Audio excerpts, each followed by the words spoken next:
Bismillahirrahmanirrahim.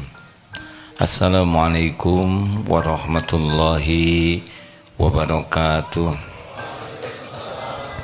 Alhamdulillahi rabbil alamin alladzi khalaqal mauta wal hayata liyabluwakum ayyukum ahsanu amala wa huwal azizul ghafur. Allahumma salli wa sallim wa barik ala sayyidina wa maulana Muhammad wa ala alihi wa ashabihi ajma'in.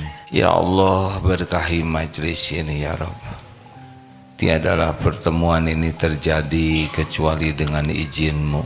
Jadikan siapapun yang hadir, yang menyimak, menjadi hamba yang Engkau ridhoi ya Allah. Allahumma inna nas'aluka ridhaka wal jannah wa na'udzubika min sakhatika wan nar. Allahumma inna nas'aluka ilman nafi'an wa rizqan tayyiban wa amalan mutaqabbalan. Allahumma aftah lana hikmataka wansur alaina rahmataka ya dzal jalali wal ikram.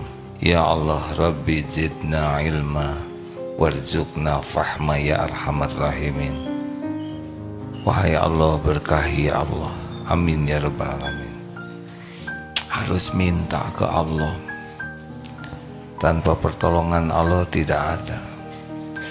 Tidak ada ilmu manfaat yang bisa kita peroleh. Tidak ada pemahaman yang bisa kita miliki.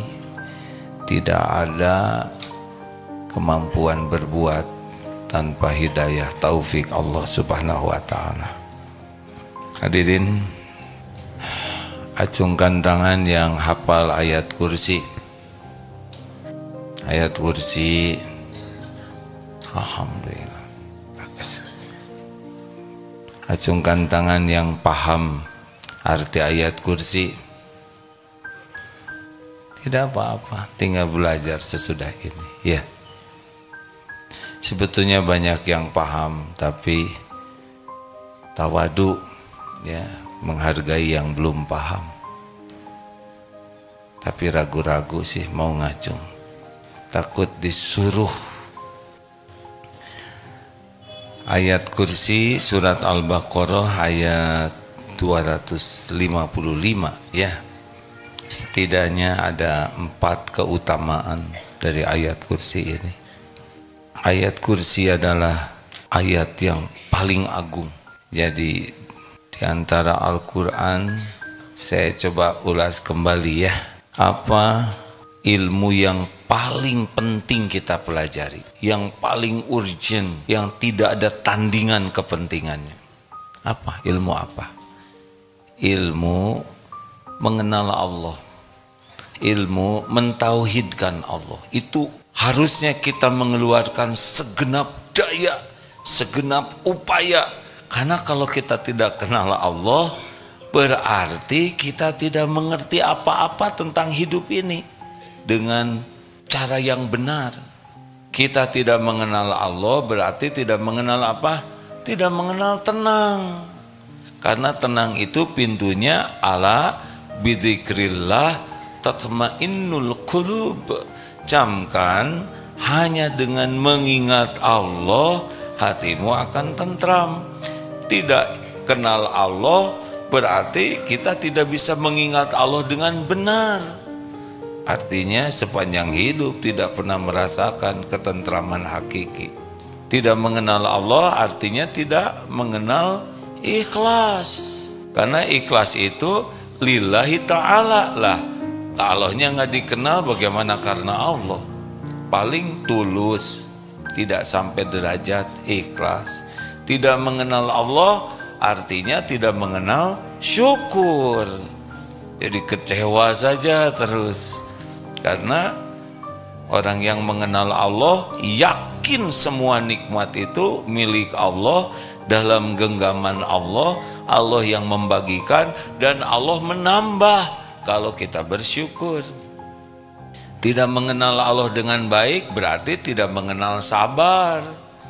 Karena sabar itu milik orang yang yakin bahwa ujian ini datang dari yang maha baik, yang selalu berbuat baik kepada kita, Itu intinya nanti dari sabar itu ya, bahwa kita diuji dengan ujian yang diberikan oleh yang maha baik, yang selama ini selalu berbuat baik dan untuk kebaikan kita. Jadi di mana kita akan komplain?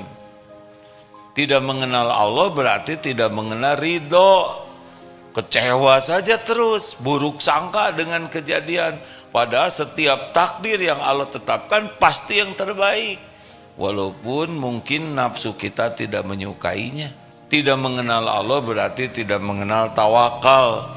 Berarti dia akan bersandar kepada suami, istri, orang tua, gaji, penghasilan, relasi, kemampuan, ilmu. Dan ini yang bikin orang tidak pernah tenang, bersandar kepada selain Allah. Jadi implikasi dari tidak mengenal Allah, wah kemana-mana. Tujuan hidupnya pasti bukan Allah nanti. Dan capek. Kalau kita tujuan hidupnya hanya dunia, maka Allah menjadikan urusan kita jadi ribet saja.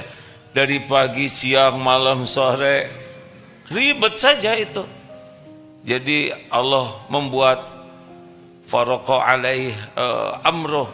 Jadi urusannya dibuat jadi cerai-berai. Wa ja'ala faqrahu baina ainai. Di sininya tuh takut miskin. Jadi kurang terus. Pelit, tidak mau mengeluarkan, tidak mau bayar zakat. Kalau kurban juga ya kambing sebesar kucing katanya, ada yang begitu. Gak diterima tuh hadirin. Capeklah hidup. Jadi kalau ada yang ditanya ilmu apa yang paling penting, yang urgent lah ya, harus kita cari sekuat tenaga dan harus kita minta kepada Allah. Allahumma inna nas'aluka imanan kamilan, kesempurnaan iman, wa yaqinan shadiqan, minta punya keyakinan yang benar. Allahumma inna na'udzubika min an nusyrika bika syai'an na'lamu wa nastaghfiruka lima la na'lamu. Ya Allah, kami berlindung kepadamu dari menyekutukan Engkau dengan apa-apa yang kami tahu, dan kami mohon ampunanmu dari apa-apa yang tidak kami tahu. Jarang orang doa yang tadi ya. Tahu kenapa jarang? Belum hafal ya. Ada hafal nggak tahu artinya. Itu kan wirid pagi dan petang. Jadi fondasinya kita nggak bangun hidup ini. Nah, bagaimana kita mengenal Allah? Yang paling mudah mengenal Allah adalah lewat Al-Quran, kalamullah. Al-Quran itu kalam Allah. Allah memperkenalkan dirinya lewat Al-Quran diantaranya. Itu kalam Allah. Allah mengutus para nabi, apa tugas nabi? Memperkenalkan Allah supaya bertauhid. Lalu memperkenalkan apa yang Allah sukai dan apa yang Allah larang.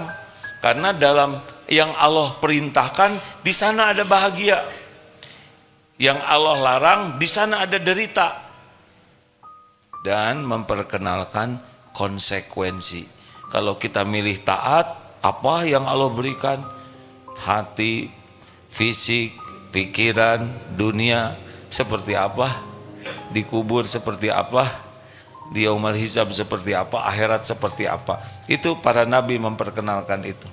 Dan kalau kita mengingkari Allah, nanti udah diceritakan juga konsekuensinya. Hati yang tidak pernah tenang, ribet hidupnya, stres, ya begitulah. Bakal banyak kepahitan yang kalau pakai iman, pahit itu jadi manis karena paham hikmahnya. Tapi kalau tidak pakai iman, manis aja jadi pahit. Duh, saya cuman untung 90 juta nih, rugi 10 juta. Pengennya 100 juta, walaupun udah untung 90. Dan dia anggap rencananya itu udah jadi rezeki dia. Aneh, emangnya dia yang ngatur rezeki? Kita kan sering menganggap rencana kita tuh rezeki kita. Saya harusnya dapat 2 juta nih, kata siapa? Rezeki saudara tuh 100.000 tahu, tapi dianggap apa yang dia inginkan, yang dia rencanakan tuh udah pasti punya dia. Nggak kenal Allah, stres. Nah, surat yang memperkenalkan Allah, surat yang paling mulia, Ummul Quran, Al-Fatihah. Alhamdulillahi Rabbil Alamin, segala puji bagi Allah Rabb semesta alam. Itu semuanya tuh. Hafal Al-Fatihah? Hafal Al-Fatihah? Maksud saya hafal arti Al-Fatihah. Wah, tong gitu juga baru menghafal tadi ya gitu. Oh, setuju. Saya tidak mau berdebat ya. Saudara puas? Setuju. Kita baca Fatihah setiap hari minimal 17 kali. Tapi pertanyaannya, paham tidak artinya? Suatu saat kita coba bahas Al-Fatihah ya. Tapi sekarang satu ayat saja. Ayat kursi itu terdiri ada 18 asma Allah di sana yang nampak dan yang tersirat. Ada 50 kata, 10 kalimat. Fadilahnya kalau dibaca ba'da sholat fardu itu tidak ada yang menghalangi dari sorga kecuali kematian. Artinya dengan kematian insya Allah kita lebih terjamin jadi ahli surga. Sebentar saya bacakan hadisnya. Jadi kalau kita baca ayat kursi ba'da sholat, makanya jangan lepaskan ya. Baca sesudah sholat fardu, baca ayat kursi. Lalu kalau dibaca sebelum tidur, apabila engkau mendatangi tempat tidur di malam hari, bacalah ayat kursi. Niscaya Allah akan senantiasa menjagamu dan setan tidak akan mendekatimu sampai waktu pagi. Itu hadis riwayat Bukhari itu hadirin. Barang siapa yang membaca ayat kursi seusai sholat, maka tidak ada yang menghalanginya masuk surga kecuali kematian. Ini hadis An-Nasai dinilai sahih. Dan nah, diantaranya itu Rasulullah SAW, tidaklah Allah menciptakan langit dan bumi melebihi agungnya ayat kursi, karena di dalam ayat tersebut mencakup nama dan sifat Allah Subhanahu wa Ta'ala. Ada pertanyaan kepada Rasulullah dari Ubay bin Ka'ab, hadis riwayat Imam Muslim, ayat mana yang paling agung dalam kitabullah? Ubay menjawab, ayat kursi. Maka beliau Rasulullah SAW menepuk dada Ubay kemudian berkata, wahai Abu Munzir, semoga engkau bahagia dengan ilmu yang engkau miliki. Ayat yang paling mulia. Kita coba terjemahkan hadirin. Bukan makomnya penafsir ya, jadi saya belum bisa menafsirkan, cuma baru belajar menerjemahkan. Jadi yang disampaikan ini bukan tafsirannya, karena menafsirkan Al-Quran harus memiliki keilmuan tersendiri, harus oleh ahlinya.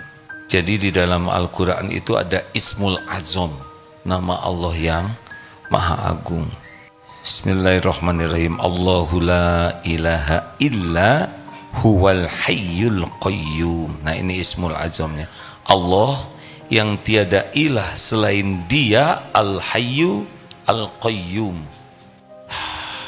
Di sini ada mengilahkan. Nah, ilah itu apa? La ilaha illallah. Nah, ilah yang biasa diilahkan itu apa? Kalau saya dapat ilmunya, yaitu yang membuat ketakjuban, kagum, keterpesonaan yang begitu mendalam. Nah, harusnya bagi kita tidak ada yang sangat kita kagumi, yang benar-benar takjub, yang membuat kita mengabdikan diri kita selain kepada Allah. Karena awal pengabdian, awal cinta itu dari kekaguman. Bukankah saudara nikah dengan istri sendiri? Iya kan? Karena kagum. Enggak kagum ngapain nikah? Maaf saya cinta padamu tapi saya tidak kagum, nggak nyambung.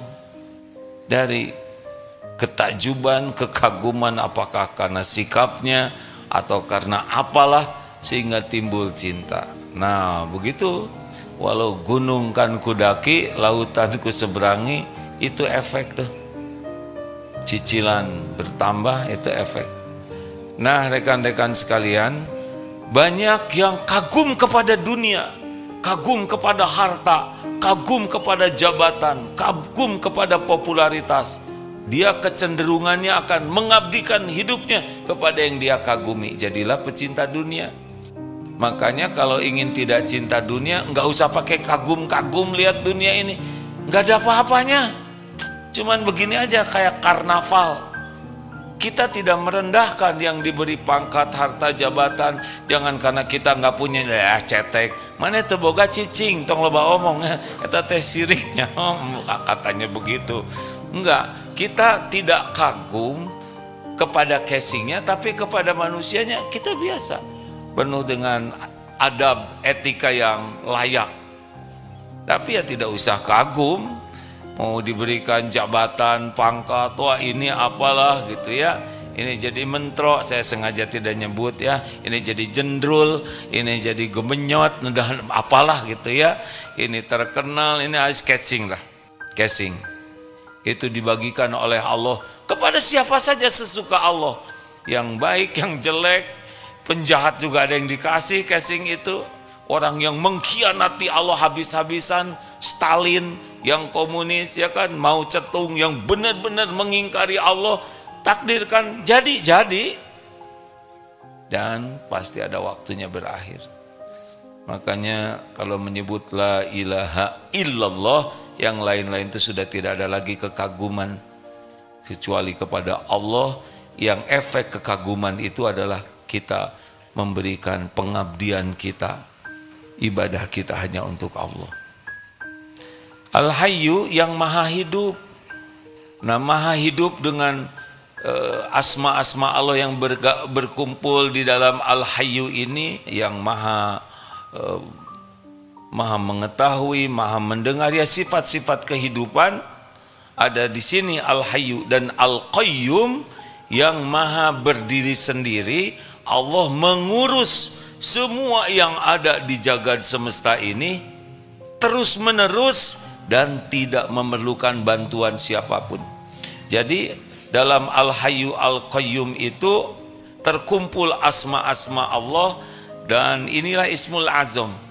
Jadi tidak ada satupun yang ada di jagad semesta ini kecuali makhluk Allah yang setiap saat diurus oleh Allah tanpa mengenal lelah.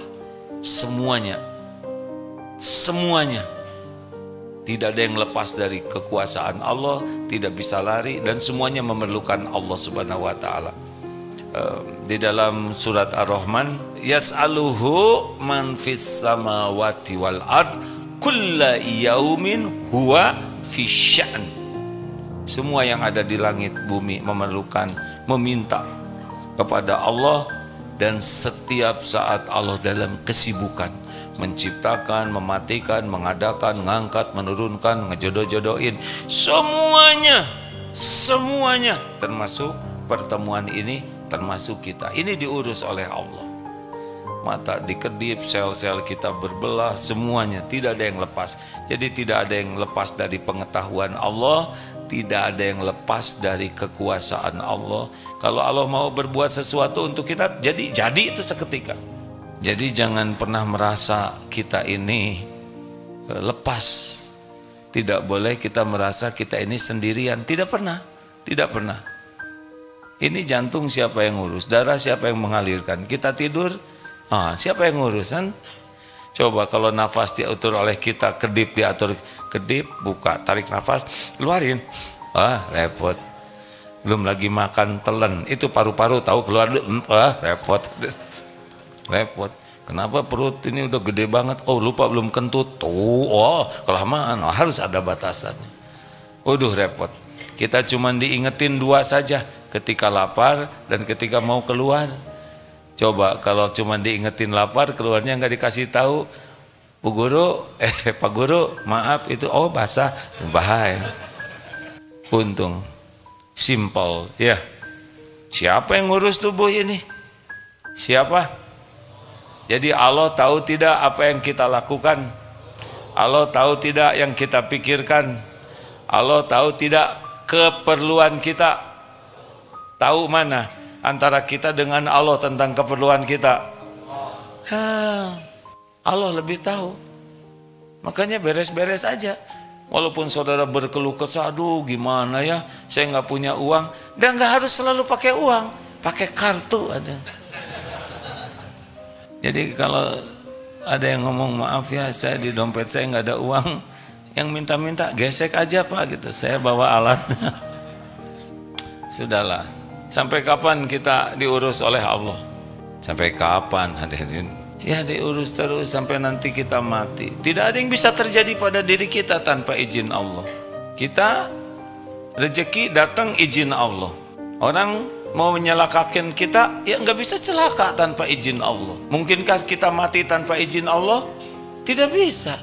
Kita mati pada waktu yang ditetapkan Allah. Kita akan datang ke tempat yang ditentukan oleh Allah, di mana kita meninggal. Misalkan meninggal di kilometer berapalah ya, kita akan ke sana nanti, nggak akan meleset. Waktunya juga pas dan caranya itu hanya bisa terjadi biiznillah. Kira-kira jodoh izin Allah bukan? Jawab hadirin. Udah jangan ribut, makanya yang jadi jodoh tuh nggak usah banyak ngomong ke saya ya. Gimana ya, saya nggak tahu. Tinggal minta ke Allah yang menggenggam setiap makhluk, tapi kelihatannya dia nggak cinta ke saya. Sekarang nggak cinta, nanti jadi enek bisa itu. Sesudah itu jadi cinta bisa. Tidak ada yang sulit bagi Allah membulak-balik hati.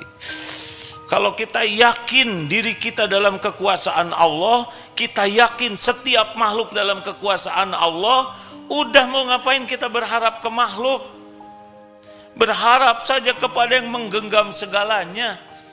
Gak usah kita mati-matian pengen dicintai orang. Mau apa? Dan gimana caranya? Saya memetik bunga, mudah-mudahan dia jatuh cinta. Apa akibatnya?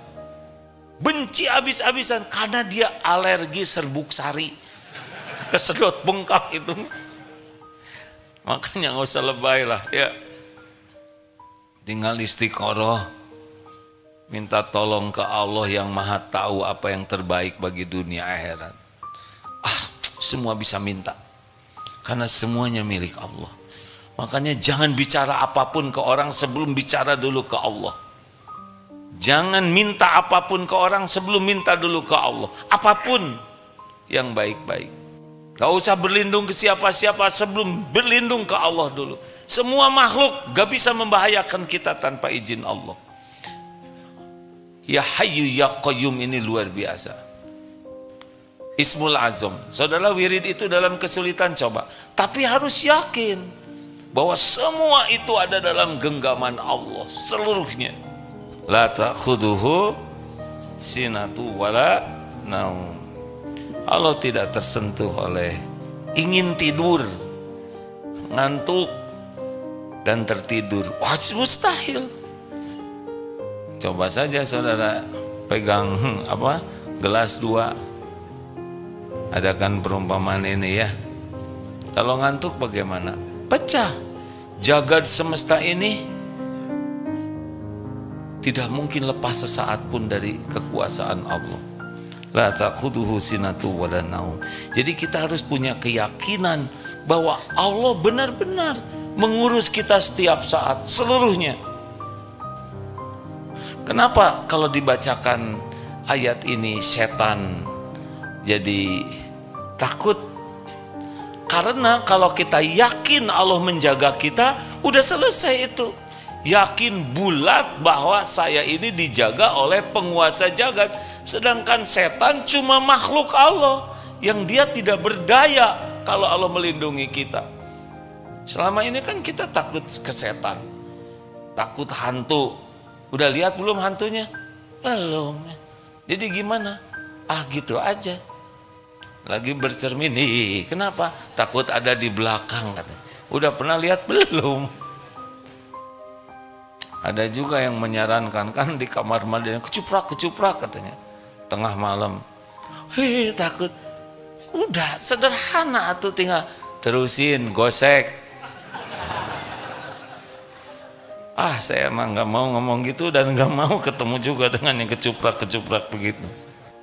Jadi setiap saat penjagaan yang sempurna, kekuasaan yang sempurna, tidak ada kantuk, tidak ada tertidur. Lalu lahu ma fis samawati wa ma fil ard. Lahu baginya apa yang ada di langit dan apa yang di bumi. Lahu ma fis samawati wa ma fil ard. Bagi Allah, milik Allah lah semua yang ada di langit dan di bumi. Artinya semuanya. Jadi tidak ada di jagat ini kecuali semuanya milik Allah. Total, nggak ada orang kaya tuh, tidak ada. Yang ada tuh hamba Allah yang dititipi kekayaan sebagai ujian. Gak punya apa-apa, lahir gak ada apa-apa, asalnya setetes mani, besar, lama-lama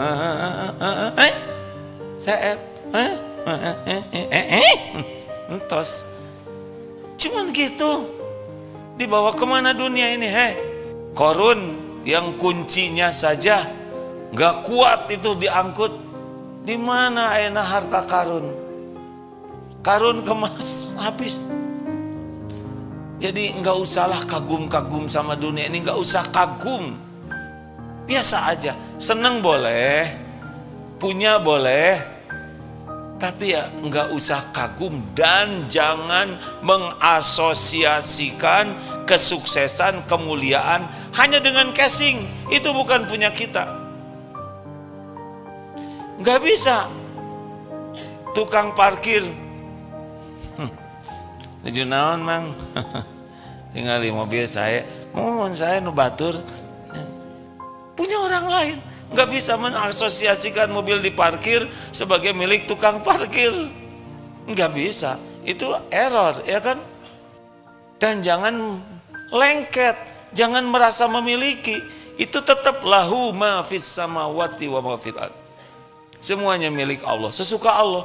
Dikasihin, kadang met ya, kadang celak sesuka Allah, kadang-kadang ret, kadang-kadang diambil, biasa saja. Nanti juga mati nggak dibawa, benar? Kalau udah bisa begini, baca ayat kursi lahu ma fis samawati wa ma fil ard, udah enak. Ini di hati ya. Kalau di dohir ada kepemilikan, nggak boleh masuk ke SMM. Lahu ma fis samawati, semua milik Allah. Coklat milik Allah ya. Iya milik Allah, tapi bayar ya. Kalau bisa lepas dari kekaguman terhadap dunia dan lepas dari lengket ya, merasa ini milik saya, udah enak itu. Ayat kursinya paten. Lanjut. Lahu ma fis samawati ma fil ard man dzalladzi yashfa'u 'indahu illa biizni. Siapakah yang tidak ada yang dapat memberi syafaat di sisi Allah tanpa izinnya. Jadi semua syafaat itu dari Rasul, dan semuanya yang Allah takdirkan ada jalan syafaat hanya bisa terjadi dengan izin Allah. Memang manfaat apapun tidak bisa datang kepada kita tanpa izin Allah. Jadi kita enggak bisa berharap dari makhluk, berharap dari Allah total. Walaupun ada syariat akan ada syafaat dari Rasulullah, tapi yakin syafaat itu sampai ke kita hanya dengan izin Allah. Illa biizni ya'lamu ma baina aydihim wa ma khalfahum. Ya'lamu ma, Allah mengetahui apa-apa yang di tangannya di depan, baina aydihim maksudnya di depan, wa ma khalfahum dan apa-apa yang ada di belakang. Nah ini ada yang menafsirkan yang di depan itu akhirat dan yang di belakang itu dunia. Tapi kita kalau mau sederhana, pokoknya enggak ada yang enggak diketahui Allah di depan di belakang kita. Di depan yang akan terjadi, di belakang yang sudah terjadi Allah tahu. Akhirat, dunia, yang mau jahil di belakang kita Allah tahu.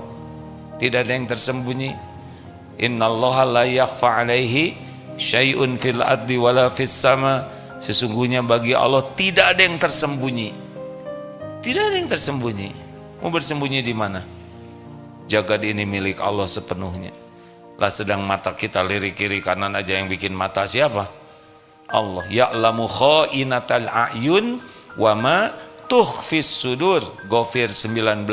Allah mengetahui khianat mata, tiap lirikan mata, tiap yang dilihat, dan efeknya yang ada di hati. Kelihatannya yang suka melihat-lihat ini aurat orang lawan jenis kelihatan di sininya nih. Nadi yang di jempolnya. Ini langsung. Nah, astagfirullahaladzim, ampun ya Allah. Enggak ada ciri-ciri di sini. Di sini. Langsung. Ini enggak kuat pengen lihat. Saya juga pengen lihat. Jadi semuanya ini diketahui oleh Allah dan tidak ada yang tersembunyi bagi Allah. Selanjutnya bagaimana? Khalfahum wala yukhituna bisyai'im min ilmihi illa bima syaa. Dan mereka tidak mengetahui apa-apa kecuali dari ilmu Allah, melainkan apa yang Allah kehendaki kita tahu. Jadi kita tuh benar-benar nggak tahu apa-apa kecuali sepercik ilmu yang Allah takdirkan kita tahu. Jadi janganlah sotoy ya. Kita benar-benar tidak bisa memastikan ini apa yang akan terjadi sepulang dari sini, nggak bisa. Nanti malam tidak bisa juga. Besok apalagi, semuanya gaib. Allah Maha tahu, kita tidak tahu. Caranya gimana? Berdoa, berlindung kepada yang Maha tahu dan pasrahkan diri ini. Kenapa dipasrahkan? Karena janji Allah, wa may yatawakkal 'ala Allah fahuwa hasbuh. Allah akan mencukupi. Seperti keluar dari rumah, bismillahi tawakkaltu 'alallahi, bismillah, dengan nama Allah. Tawakkaltu, saya bertawakal 'alallahi, kepada Allah. La haula, tidak ada daya, tidak ada kekuatan illa billah, kecuali dari Allah, dengan kekuasaan Allah. Bulat hati ini, saya tidak bisa melakukan apapun tanpa pertolongan Allah. Tidak ada ketaatan yang saya bisa lakukan tanpa pertolongan Allah. Tidak mungkin saya bisa menghindari maksiat kecuali dengan perlindungan Allah. Saya tidak bisa berbuat kecuali Allah yang memberikan taufik. Saya tidak bisa menjauhi maksiat kecuali Allah yang menjaga. Harus sampai ke sana. Bulat bahwa semuanya ini hanya bisa dengan pertolongan Allah. Turun nanti perlindungan Allah. Hudita wa kufita wa wukita. Ditunjuki, dicukupi, dilindungi. Ini luar biasa. Setan aja sampai bingung gimana kita akan ngegoda, menjerumuskan orang yang ditunjuki, dicukupi, dilindungi. Jadi kita tidak usah ribet-ribet sama setan. Pertama lihat juga enggak. Mendingan kita amalkan apa yang membuat setan tidak berdaya ke kita. Di antaranya ayat kursi ini. Jadi jangan sok pintar. Dan kita tidak boleh bersandar juga dengan ilmu kita. Kita punya ilmu supaya beramal. Tapi yang kita sandari bukan ilmu, bukan amal, tapi Allah. Kenapa dong kita beramal? Ya memang kita diperintahkan beramal. Coba hadirin dimantapkan ya. Kita ikhtiar itu amal soleh. Tidak boleh disandarin. Walaupun kita punya keilmuan luas, pengalaman, punya keahlian, tetap saja ini tuh hanya sebatas ikhtiar sebagai amal. Tapi yang kuasa menolong kita cuman Allah. Ilmu kita nggak bisa menolong kita. Ilmu itu pemandu amal. Jadi jangan udahlah ini gampang lah, saya tahu deh. Tahu-tahu dibikin pikun nggak tahu. Tahu-tahu dibikin diare aja, lihat atau mau mikir. Iya, kasih kulit pisang, kejedot, pingsan, selesai pengetahuannya. Sekejap saja bisa diambil oleh Allah. Makanya jangan sok pintar, jangan sok tahu. Lalu cuma mana tadi, illa bimasya wasi'a kursiyyuhus samawati wal ard. Nah, ini kursi Allah meliputi langit dan bumi. Saya kurang bisa menjelaskan semua ini, tetapi kekuasaan Allah meliputi langit dan bumi, dan Allah tidak berat untuk mengurusnya. Wala ya'uduhu khifzuhuma wa huwal 'aliyyul 'azim. Dan Allah tidak merasa berat untuk mengurus, menguasai, memelihara semua ini, dan dialah Allah yang maha tinggi lagi maha besar. Nah hadirin, udah harusnya dengan membaca ayat kursi ini udah hilanglah semuanya tuh, benar? Udah kita paling aman berlindung kepada penguasa segala-galanya, dan kita yakin kita tuh siapa? Nggak ada apa-apanya. Satu titik yang sangat kecil yang kalau Allah cukupi cukup, kalau Allah lindungi aman. Tidak rumit sama sekali bagi Allah untuk mencukupi dan melindungi kita, benar? Asal hati kita bulat ke Allahnya tuh. Nah, inilah sebetulnya yang diajarkan lewat ayat kursi itu, menambah yakin. Al-mu'minul qawi khairun wa ahabbu ilallah minal mu'mini do'if. Mukmin yang kuat lebih baik dan lebih dicintai Allah daripada mukmin yang lemah. Wa fi kulli khairun, dan pada keduanya ada kebaikan. Jadi baca ayat kursi yang terpentingnya adalah nambah yakin ke Allah. Perkara setan nanti nggak ngeganggu, itu mah bagian dari janji Allah ya. Kita baca ayat kursi bukan karena takut ke setan, tapi pengen aja kita menjadi orang yang dijaga Allah. Kan beda baca ayat kursi karena takut setan, ya kan? Walaupun boleh sini banyak setan, Allahu la ilaha illa huwal hayyul qayyum. Tapi kenapa ya saya sebelum tidur baca ayat kursi tapi tetap erep-erep? Saya tidak paham, tapi mungkin setannya juga tahu saudara nggak ngerti ya. Beri takut setan, Allahu la ilaha illa huwal hayyul qayyum. Bukannya ingat kepada kekuasaan Allah, tapi ayat kursi itu tetap kepada kebesaran setan yang ditakutinya. Dibaca ayat kursi itu setan tuh jadi hilang sama sekali kehebatannya, benar? Terus di mana kita bisa memberi tempat takut ke setan kalau kita sudah yakin ke Allah yang begitu menggenggam jagat semesta ini? Kan kita menjadi lemah karena kita mengakui ada kekuatan-kekuatan lain selain Allah. Kan orang-orang yang tidak bisa ditipu setan tuh orang yang mukhlasin dan mutawakilin, orang yang ikhlas dan orang tawakal. Orang ikhlas tuh yang penuh aja pikirannya tuh kepada Allah, melakukan apapun hanya karena Allah. Yang tawakal itu yang nggak punya tempat bersandar selain Allah. Udah selesai, setan nggak punya celah untuk menipu. Tapi kalau kita nggak yakin ke Allah, kita bersandar kepada selain Allah. Ingin dipuji, ingin dikagumi, ingin dihormati, ingin dibalas budi, ingin dicintai, ingin diberi, sudah. Kita jadi amalan-amalan kita sudah tidak ada lagi Allah, dan itu dimakan oleh setan dengan tipu dayanya ya, bukan dikunyah. Ada seseorang itu hadir di sini loh sekarang. Suatu saat tidur di sebuah kamar, dan kamar itu sepertinya 1 tahun kosong di pojok lagi. Ketika masuk tuh auranya sudah, wah ya, banyak yang tidur di sini nih.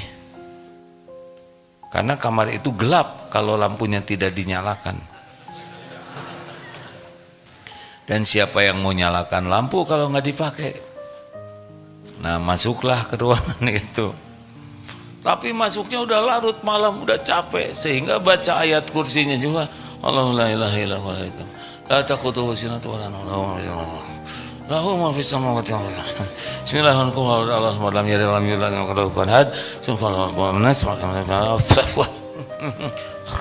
Atuh tidur teh eureup-eureup wungkul baca ayat kursi meni susah. Allahullah ilaha, aduh mau bergerak tuluh. Tapi yang menariknya dalam mimpi itu, kamu gara-gara ayat kursinya nggak benar memang.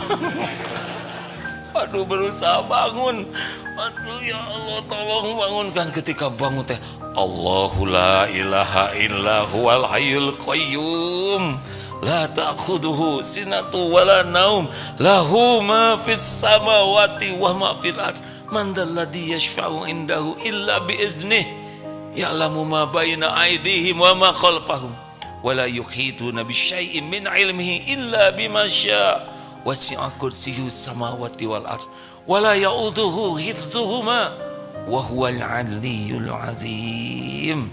Bismillahirrahmanirrahim. Qul huwallahu ahad sampai tamat. Aduh eta mah hilang godaan, pes bobo raos. Mikir semua. Kita mah kenapa tidur tuh nggak mau baca ayat kursi? Karena setan itu bikin kita males baca ayat kursi. Ngadak-ngadak jadi panjang. Asli pak. Setan tuh membuat kita males baca ayat kursi. Kenapa? Karena dia jadi nggak bisa ganggu. Coba Al-Ikhlas, Al-Falak, Anas. Berapa lama? Niup kan juga. Berapa lama ngusap ini? Sunnahnya kan begitu. Jarang yang mengamalkan. Makanya bangun mau tahajud susah. Menit ya. Eta garisna pas angka 12 ya. Emang pas, tapi jarum pendeknya jadi angka 6. Ada satu amalan lagi sebelum tidur yang jarang orang mau melakukannya.